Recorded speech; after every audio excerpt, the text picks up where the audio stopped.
नमस्ते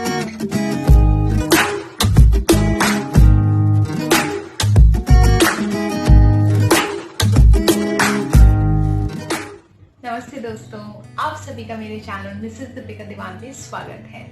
आज का जो हमारा वीडियो है वो बेसिकली है काजल कैसे बनाना है, काजल कैसे लगाना है, काजल को क्यों लगाना है और काजल से होने वाले क्या क्या फायदे हैं। तो चलिए शुरू करते हैं आज की हमारी वीडियो। दोस्तों, काजल के ऊपर मैंने इतना नोटिस कब किया, जब मैं मार्केट जाती थी, मैं कोई ना कोई कंपनी देखती थी और जो उनसे पूछती थी, माँ जो शॉपकीपर होते थे कि ये वाला काजल अच्छा है, वो बोलते थे हाँ ये बहुत अच्छा है, आपकी आंखों के लिए बहुत अच्छा रहेगा। और मैं बिना सोचे समझे काजल उठाकर ले आती थी।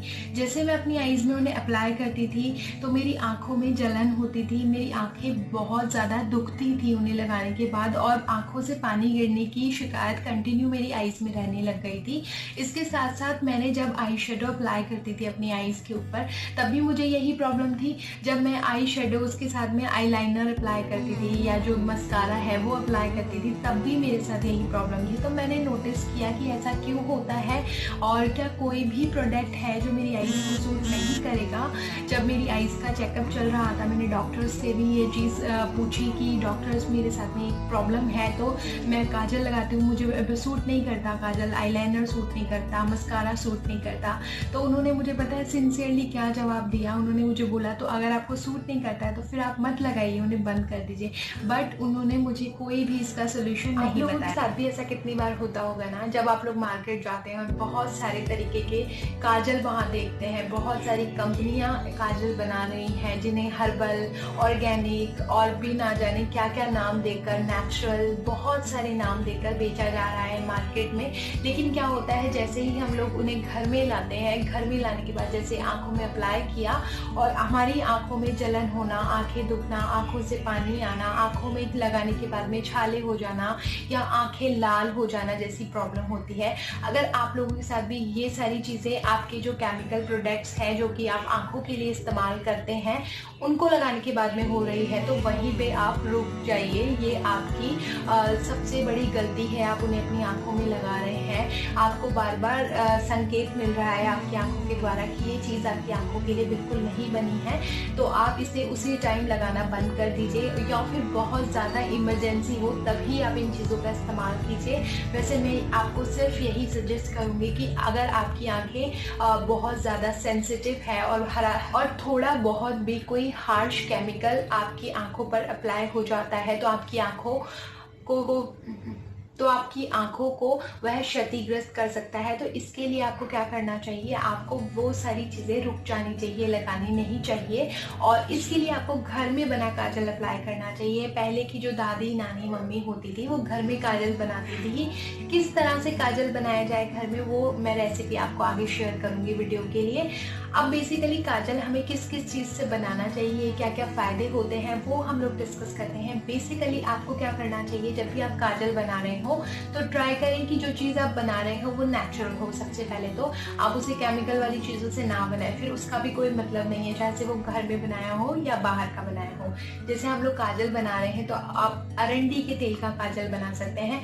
जो कैस्टर ऑयल होता है वो क्या करता है, आपकी आंखों की जो पलकें होती है ना, उनको भी बढ़ाने में मददगार साबित होता है। आपकी जो नेचुरल आपकी आंखें हैं उनको सुंदर बनाता है, नरिश करता है आपकी आईज को, क्योंकि जो कैस्टर ऑयल होता है वो उसमें सबसे ज़्यादा विटामिन ई होता है, तो वो आपकी आंखों के लिए बहुत अच्छा है। दूसरा जो काजल आप बना सकते हैं वो है बादाम के तेल का।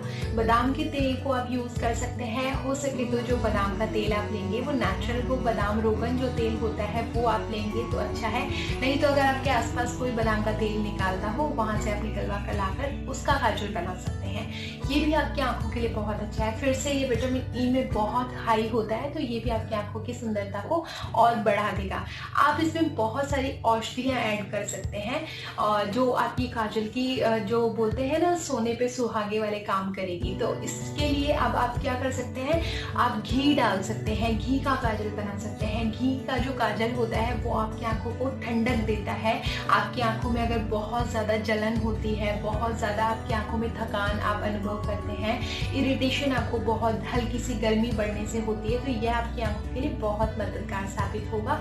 आप जो घी घी यूज कर रहे हैं वो देसी गाय का बिलोना घी होता है ना, तो वो जो उससे बना काजल होता है वो आपके नेत्र रोगों में बहुत फायदा करता है। आपकी जो दृष्टि होती है, आईसाइट विजन जो होता है हमारा, वो अगर मतलब खराब हो गया होता है उसे भी इम्प्रूव करने में धीरे धीरे, ऐसे नहीं कि एक दो बार आपने काजल लगाया और आपकी आईसाइट वापस ठीक हो जाएगी, तो वो चीज़ नहीं होती। लेकिन हाँ, कफ दोष को नाश करता है। बेसिकली क्या होता है, आयुर्वेद ये कहता है कि आपके जो नेत्र रोग शुरू होते हैं वो आपके कफ के बिगड़ने से शुरू होते हैं। जो गले से ऊपर के जो भाग है वो कफ के प्रभाव में होता है। अगर आपका कफ बिगड़ा हुआ होता है तो आपको गले से संबंधित रोग, मुंह से संबंधित रोग, नाक से संबंधित रोग और कान से संबंधित रोग होते हैं।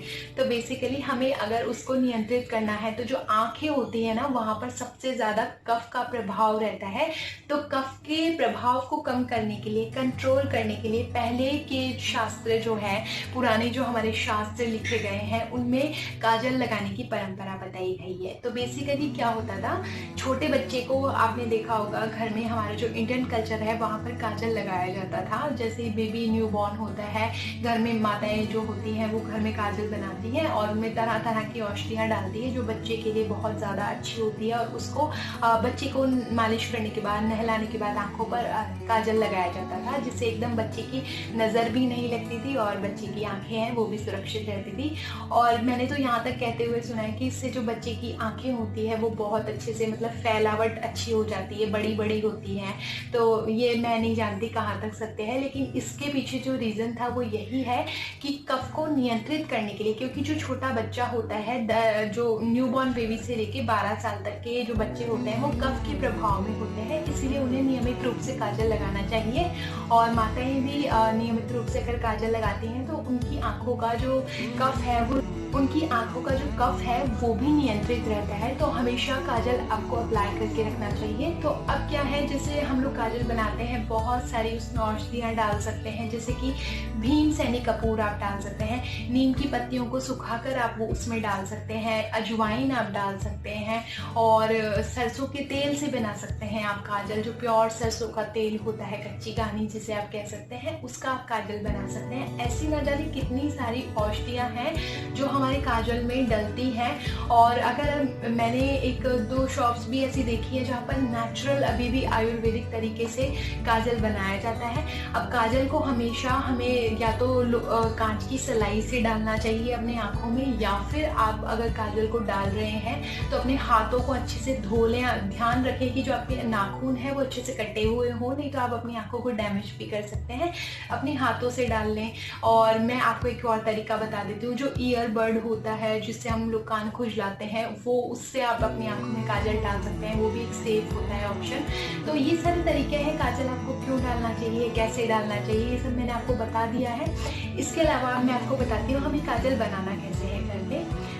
इसकी रेसिपी बहुत इजी है। जिस भी तरीके का काजल आप बनाना चाहते हैं, यहाँ पर मैंने आपको सिंपल सा देसी घी का काजल बनाना दिखाया है।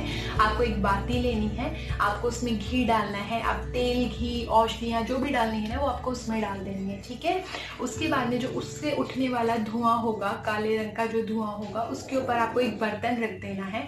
मैंने यहाँ पर मिट्टी का बर्तन रखा है, क्योंकि जो मिट्टी का बर्तन होता है वो सबसे सेफ होता है, उसमें कोई भी तरह का रिएक्शन होने का खतरा नहीं रहता है। तो मिट्टी का जो बर्तन है वो 100% सेफ है। आप मिट्टी का दिया उसके ऊपर रख सकते हैं। मिट्टी का दिया रखने के बाद में थोड़ी देर बाद आप देखेंगे, जिस तरीके से मैं आपको दिखा रही हूँ उस तरीके से रखिएगा, क्योंकि क्या होता है वो सेंटर में अगर पूरा रख देंगे तो वो जो बाती है वो बुझ जाएगी, ऑक्सीजन चाहिए उसको जलने के लिए।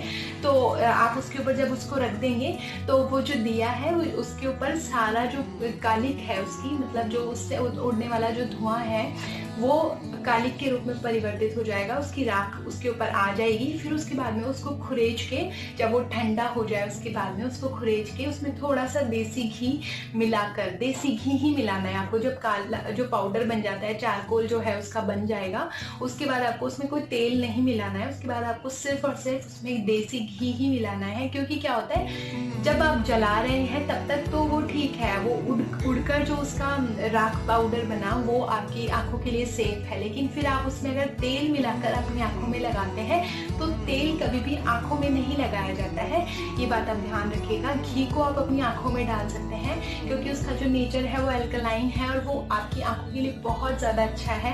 तो जो एल्कलाइन चीज़ें होती है ना, वो आपकी नेचर मतलब आँखों के लिए बहुत अच्छी होती है। और फिर देसी घी में अगर आप उसको मिक्स करके जब अपनी आँखों में लगाएंगे तो लगेगा भी अच्छी तरह और ये आपकी आँखों के लिए भी बहुत ज़्यादा फायदेमंद होगा। तो उसमें ज़्यादा नहीं, मतलब 1-2 बूंद आप देसी घी जो है गाय का वो आप मिला सकते हैं। उससे आपकी आँखें भी इम्प्रूव होंगी, आईसाइट जो है उनकी वो भी ठीक होंगी और आपके नेत्र विकार भी दूर होंगे और आपकी आँखों की जो सुंदरता है उसको भी बढ़ाएगा। तो आप इसे कांच की डब्बी में भरकर रख सकते हैं या फिर कोई भी और जो आपके पास, या आपके पास में कोई और कंटेनर है तो उसमें भरकर रख सकते हैं। और जब भी आपको इस काजल को अप्लाई करना हो तो नियमित रूप से आप इसे अप्लाई करें नहाने के बाद में। और इसको किस तरह से लगाना है उसका भी शास्त्रों में विधान है, वो आप लोगों के साथ में मैं नीचे डिस्क्रिप्शन बॉक्स में ज़रूर शेयर करूंगी। आप वहां जाकर पढ़िएगा कि कैसे लगाना है, कब लगाना है, क्यों लगाना है।